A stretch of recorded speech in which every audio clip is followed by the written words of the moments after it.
ఓం శ్రీ గణేశాయ నమః. శ్రీమాత్రే నమః. శివాయ గురవే నమః. శ్రీకృష్ణ పరబ్రహ్మణే నమః. శ్రీరామాయ నమః. శ్రీ గురుభ్యో నమః. నారాయణం నమస్కృత్య నరం చైవ నరోత్తమం దేవీం సరస్వతీం వ్యాసం తతో జయముదీరయేత్.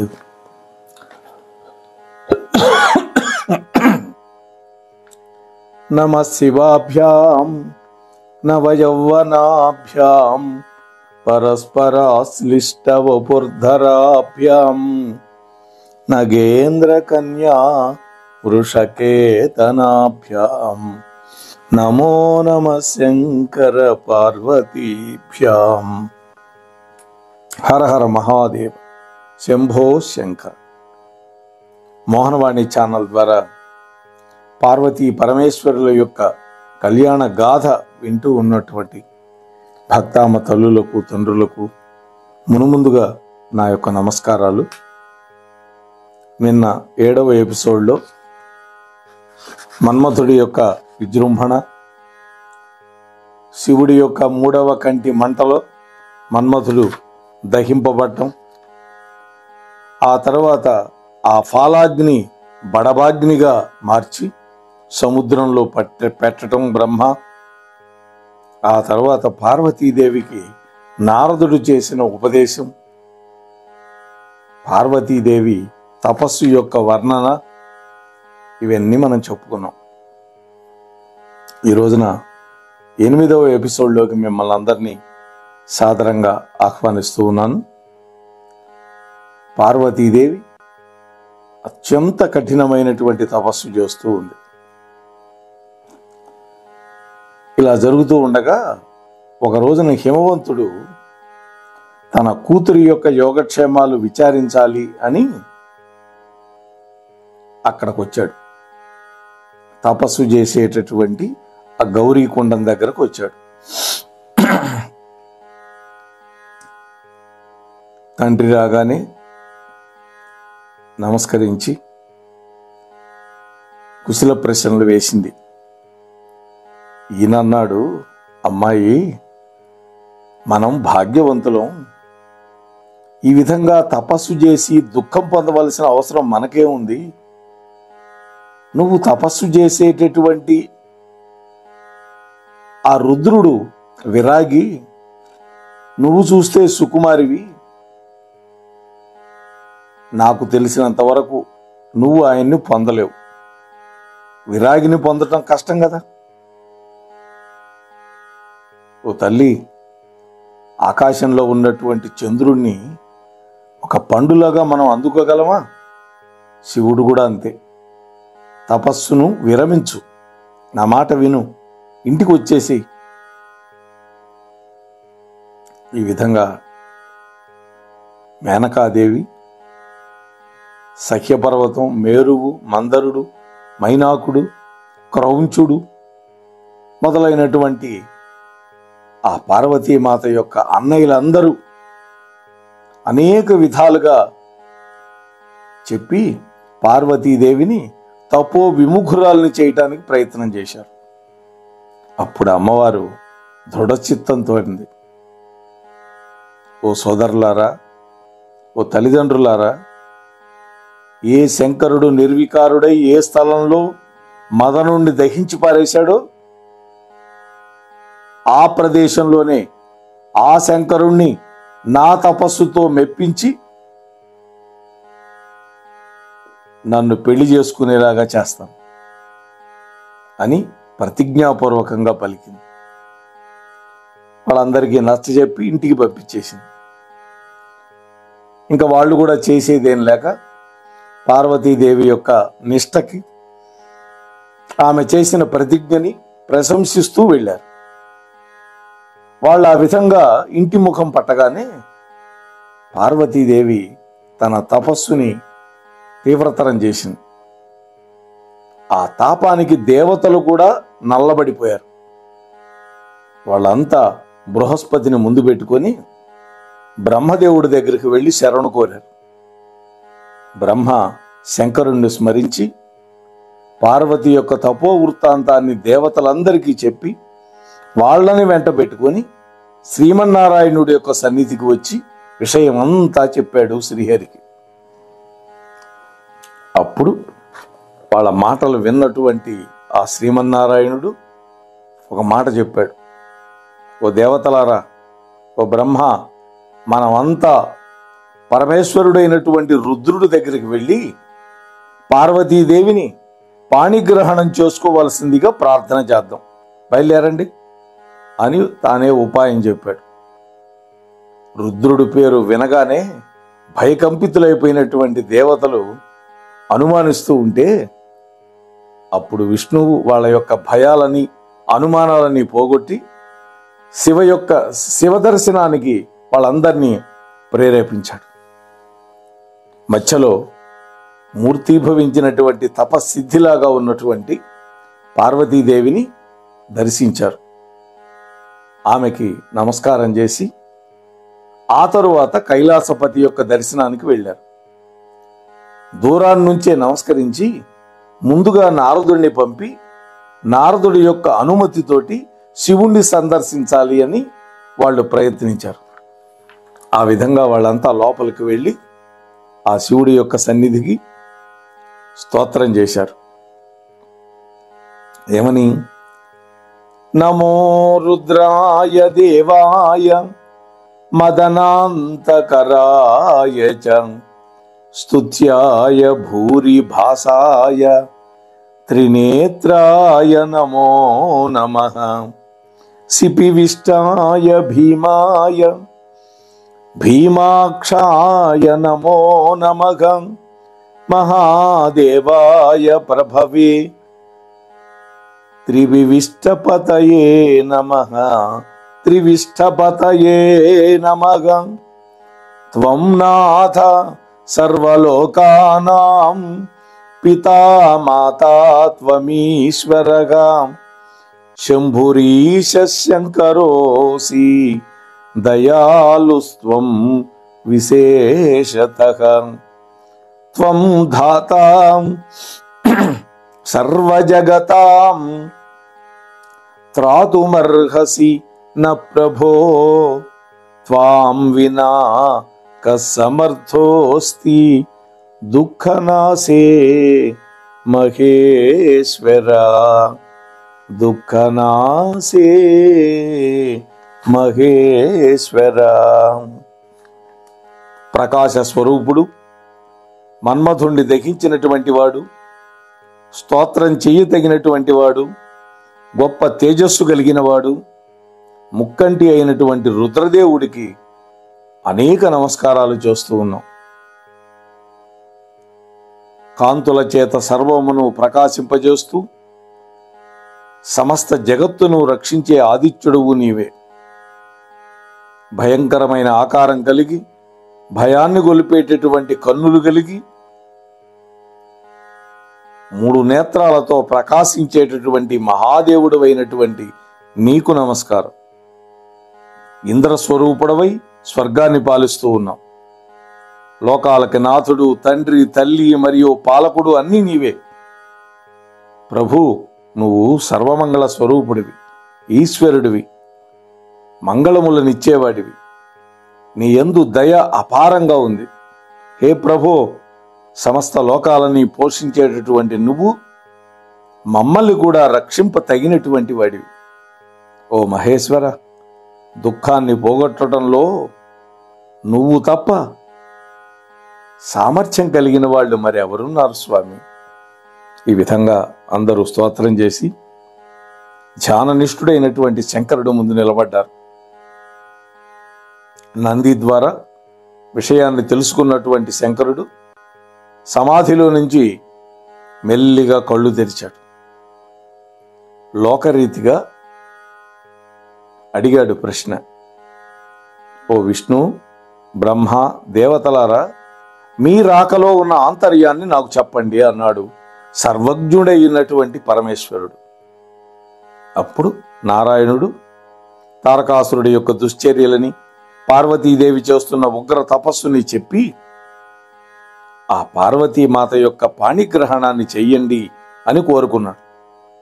దానికి నవ్వి శంకరుడు అంటున్నాడు, ఓ విష్ణు బ్రహ్మాది దేవతలారా, సిద్ధ సాధ్య దేవ మునిగణాలారా, నేను చెప్పేది శ్రద్ధగా వినండి. ఈ మదనుడు పూర్వం అందరి ధ్యానాలను పాడు చేసేటటువంటి కామ వికారాన్ని కలిగించేటటువంటి వాడు. కామం నరకహేతు. కామం వల్ల క్రోధం పుడుతుంది, క్రోధంలో నుంచి వ్యామోహం పుడుతుంది, దానివల్ల తపస్సు భ్రష్టమైపోతుంది. అటువంటి ఈ కాముణ్ణి దహించి లోకాలకి మీకు అందరికీ మేలు చేశాను. మీరందరూ నా వలనే కామరహితులై ధ్యాన నిమగ్నులు కండి. నేను పార్వతీదేవి పాణిగ్రహణం చేసిన మరుక్షణంలో ఆ కాముడు మళ్ళీ పుడతాడు, మళ్ళీ జీవిస్తాడు. మీరందరూ మోక్ష మార్గానికి దూరం అవుతారు. మీరంతా కామక్రోధాదులను విడిచిపెట్టి బంధ విముక్తులు కండి అని బోధించి ఈశ్వరుడు మళ్ళీ ధ్యానమగ్నుడయ్యాడు. అలా విరక్తి మాటలు పలికినటువంటి శంకరుణ్ణి చూసి కార్యసాధనలో అత్యంత చాకచక్యం, నైపుణ్యం, పట్టుదల కలిగినటువంటి శ్రీమన్నారాయణుడు అక్కడ ఉన్న వాళ్ళందరినీ శివస్తోత్రం చెయ్యండి అని ఆజ్ఞాపించాడు. వాళ్ళు మళ్ళీ స్తోత్రం చేశారు. కొంతసేపటికి శంకరుడు కళ్ళు తెరిచి చూసి అంటున్నాడు, ఓ దేవతలారా, మీకు సర్వోత్తమమైనటువంటి విరక్తి మార్గాన్ని చెప్పినా దాని యందు మీకు రుచి పుట్టలేదు. వివాహం అనేది ఒక దృఢమైనటువంటి బంధనం, అది పెద్ద సంఖ్యల. లోకంలో చెడు సంగమాలు అనేకం ఉన్నాయి. అన్నిటికంటే పెద్దది, చెడు సంకేతం ఇచ్చేటటువంటిది స్త్రీ సంగమం అన్నాడు. స్త్రీతో సంఘం, సంగమం కాదు సంఘం అంటే అమ్మాయిని పెళ్లి చేసుకోవటం. ఇది స్త్రీ కంటే మించినటువంటి మాదక వస్తువు మరొకటి లేదు, అంటే మత్తు కలిగించే వస్తువు లేదు. 3 లోకాల్లో స్త్రీ యొక్క పాశబద్ధుడు ఎప్పటికీ విముక్తుడు కాలేడు. ఈ ఇంద్రియ సుఖాలు అనుభవించే కొద్దీ పెరుగుతూనే ఉంటాయి. అటువంటి వాడికి మోక్ష ప్రాప్తి కలలో కూడా అసంభవం. వివేకవంతుడైనటువంటి మానవుడు విషయ సుఖాలని విషంలాగా విడిచిపెట్టాలి అని బోధించాడు. మరొక మాట చెప్పాడు, దేవతలారా, నాకు ఒక వ్రతం ఉంది. నా భక్తుల కోసం అది ఎట్టిదైనా సరే ఆ కార్యం నేను నెరవేరుస్తాను. పూర్వం నే చేసిన పనులు ఎటువంటివి అంటే, భీమ మహారాజుచే బంధింపబడినటువంటి సుదక్షణుడు అనేటువంటి కామరూప దేశాధిపతి ఆయన చేసిన ప్రతిజ్ఞని సఫలం చేశాను. గౌతముడి యొక్క కష్టాలను తొలగించి సుఖాలిచ్చి ఆయనకి కష్టాలు కలిగించినటువంటి దుర్మార్గులకు శాపాలు ఇచ్చాను. అంతేకాదు, దేవతల కోసం విషం తాగాను. మీ ఆంతర్యం నాకు తెలుసు. త్వరలోనే మీ అందరి అభీష్టం నెరవేరుతుంది. మీరు నిర్భయంగా ఉండండి అని చెప్పి వాళ్ళందరినీ సముచితంగా సాగనంపి మళ్ళీ ధ్యానంలోకి వెళ్ళిపోయినాడు పరమేశ్వరుడు. ఇక సప్తఋషులు పార్వతీదేవిని పరీక్షించడానికి రావడం, భక్తవత్సలుడైనటువంటి శంకరుడు దేవతల యొక్క కార్యాన్ని సిద్ధింపజేయాలి అని సంకల్పించి సప్తఋషులను స్మరించాడు. తక్షణం వాళ్ళు వచ్చేశారు. శంకరుణ్ణి స్తోత్రం చేసి మమ్మల్ని పిలిపించినటువంటి కార్యం ఏంటో చెప్పండి అని అడిగారు వాళ్ళు. అప్పుడు శివుడు వాళ్ళకి పార్వతీదేవి యొక్క తపస్సు వృత్తాంతాన్ని సమగ్రంగా చెప్పి ఆమె మనస్సు యొక్క దృఢత్వాన్ని పరీక్షించి నాకు ఏ సంగతి చెప్పండి అని ఆజ్ఞాపించాడు.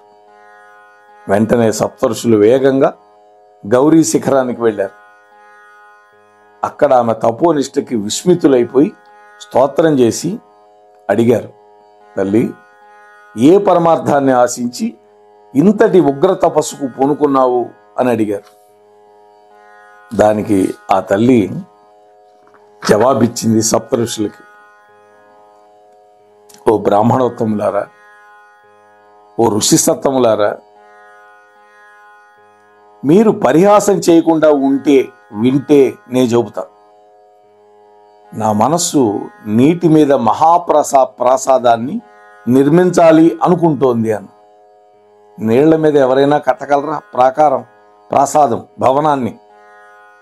రెక్కలు లేనటువంటి నా మనస్సు అనేటువంటి పక్షి హఠాత్తుగా ఆకాశంలో విహారం చేస్తుంది.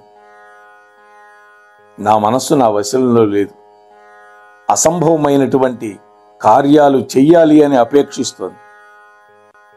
అంతేకాదు, రుద్రదేవుణ్ణి భర్తగా పొందావాలనే కోరికతోటి దేవర్షి అయినటువంటి నారదుడి యొక్క వచనానుసారం ఈ తపస్సు చేస్తున్నాను అనగానే ఆ సప్త ఋషులు నవ్వి, ఓ హిమగిరి రాజనందని, నారదుడు డాంబికుడు, మాయమాటలు చెప్పి మోసం చేస్తూ ఉంటాడు. గతంలో దక్షుడి యొక్క కుమారులకు మాయమాటలు చెప్పి వైరాగ్యాన్ని కలిగించి కొడుకులను తండ్రికి ఉపయోగపడకుండా చేశాడు. వాళ్ళంతా భిక్షుకులయ్యారు. చిత్రకేతుడైనటువంటి గంధర్వుడికి ఉపదేశం చేసి వాడి కొంప గొల్ల చేశాడు. ప్రహ్లాదునికి హరిభక్తి ఉపదేశించి తండ్రి కొడుకుల మధ్య చిచ్చు రేపాడు. నారదుడు ప్రకాశమానమైనటువంటి దేహం కలిగిన వాడే కాని మలినమైన మనస్సు కలిగినవాడు. ఆ నారదుడు ఎవరి ఇంట్లో అడుగు పెడితే ఆ ఇల్లు కూలిపోతుంది.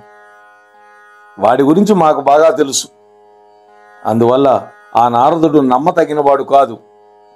నువ్వు బుద్ధిమంతురాలవి. అటువంటి నీవు నారదుడి యొక్క ఉపదేశంతో శివుడు కోసం తపస్సు చేయటానికి ఉపక్రమించావు. ఆ శివుడు నిర్వికారుడు, మన్మథ శత్రువు, అమంగళకరమైన వేషం ధరిస్తాడు, దిగంబరంగా ఉంటాడు. అలాంటి వాడిని పెళ్లి చేసుకొని నువ్వేం సుఖపడతావమ్మా?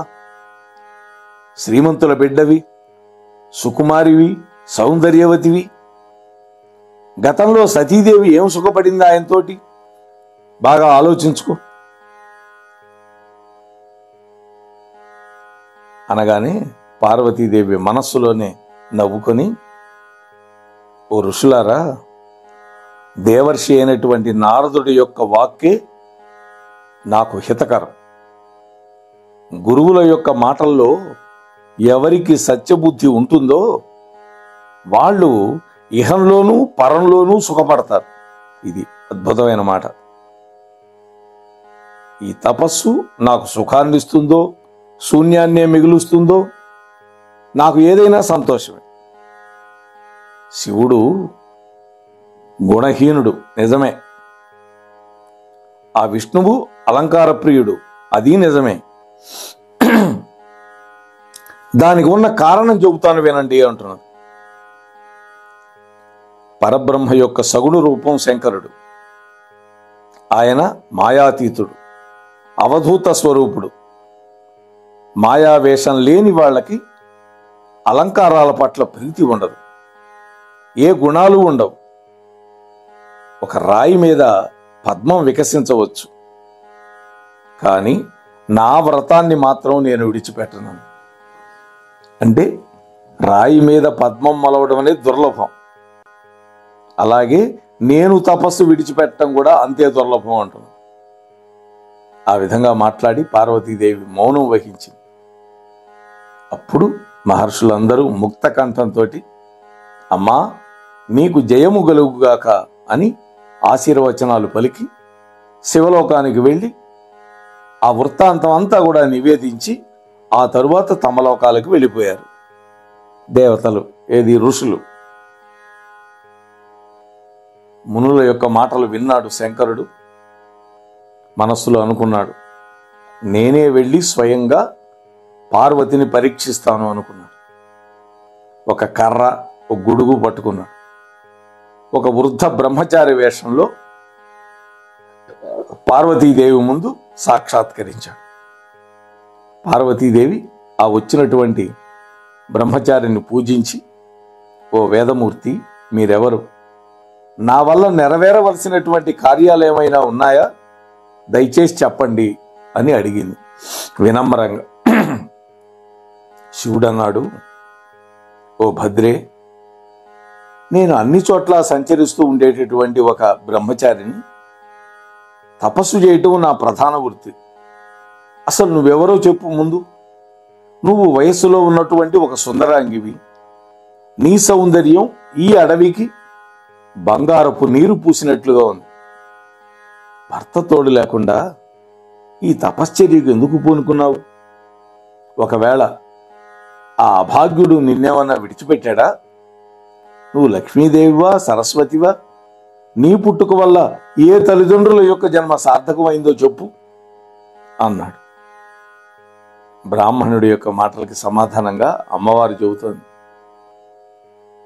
అయితే అమ్మవారు తన ప్రక్కన ఉన్నటువంటి ఇష్టసఖిని మాట్లాడమంది. అంటే మహాత్ములు ఒక్కొక్కసారి మాట్లాడరు, తమ చెలికెత్తల చేత మాట్లాడిస్తారు. ఆమెనది ఇష్టసఖి జయ, ఓ బ్రాహ్మణోత్తమ, నా చెలికెత్తె మేనకాదేవి యొక్క గర్భాన జన్మించినటువంటి గిరి సార్వభౌముడైనటువంటి హిమవంతుడి యొక్క ముద్దుల బిడ్డ పేరు పార్వతి. పూర్వజన్మలో దక్షపుత్రిక అయినటువంటి సతీదేవిగా జన్మించి తండ్రి వల్ల అవమానితులై దేహాన్ని విడిచిపెట్టి ఈ జన్మలో కూడా శంకరుణ్ణే భర్తగా వరించి తపస్సు చేస్తోంది. శంకరుడు దొరికినట్టే దొరికాడు. కానీ విధి విలాసం వల్ల కామదహనం చేసి మా చెలికత్తెను విడిచిపెట్టి కైలాసానికి వెళ్ళిపోయాడు. అప్పటి నుండి ఇలా తీవ్ర తపశ్చర్యలో మునిగిపోయింది. ఇంతవరకు శివుడు లభించలేదు. మా చెలి యొక్క కోరిక శీఘ్రంగా నెరవేరే ఉపాయాన్ని మీరేమైనా చెప్పగలిగితే చెప్పండి.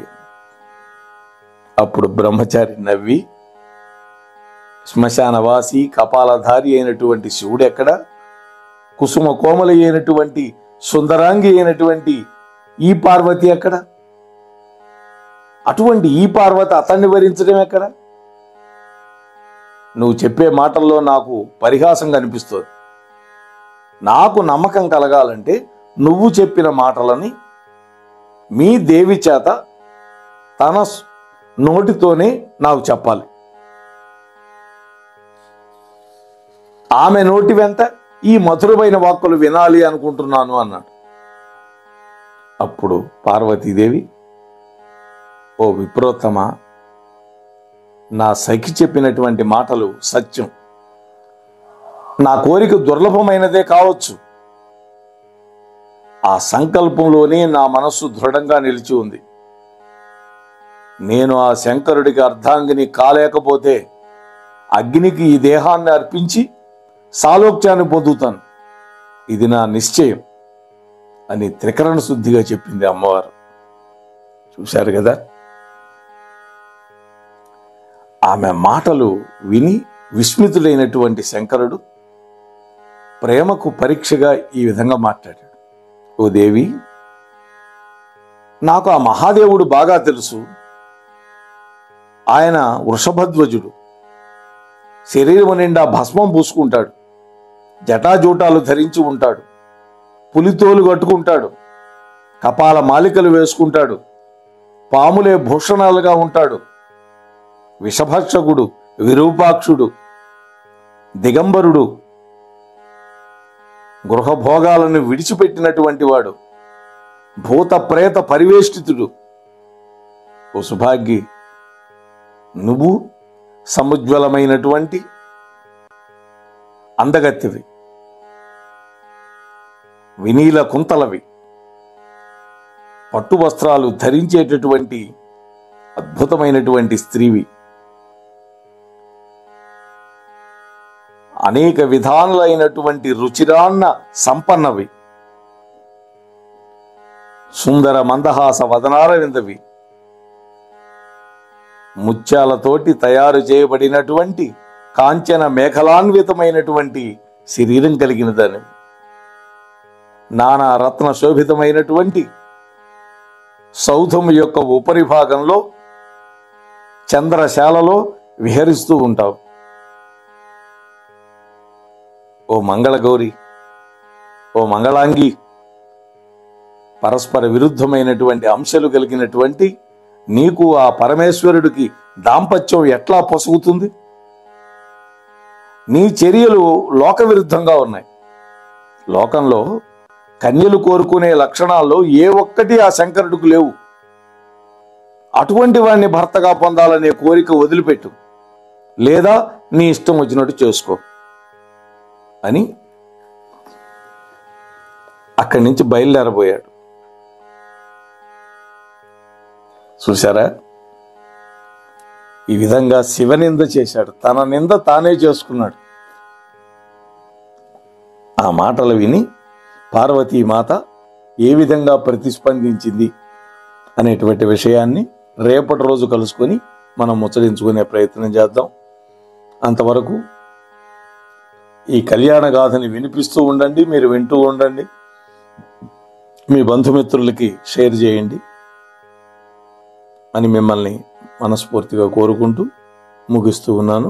స్వస్తి సర్వేషాం. మోహనవాణి తెలుగు పాడ్కాస్ట్ వింటున్న శ్రోతలందరికీ హృదయపూర్వక ధన్యవాదాలు. వినండి, వినిపించండి, వింటూనే ఉండండి మోహనవాణి తెలుగు పాడ్కాస్ట్. మీరు వింటున్నారు మోహనవాణి. మన మోహనవాణి కార్యక్రమాలు మీకు నచ్చినట్లయితే వెంటనే ఒక లైక్ చేయండి, అలాగే కామెంట్ చేయండి, ఎక్కువ మందికి షేర్ చేయండి. సబ్స్క్రైబ్ చేసుకోకపోతే వెంటనే మన ఛానల్కి ఇప్పుడే సబ్స్క్రైబ్ చేసుకోండి. ధన్యవాదాలు.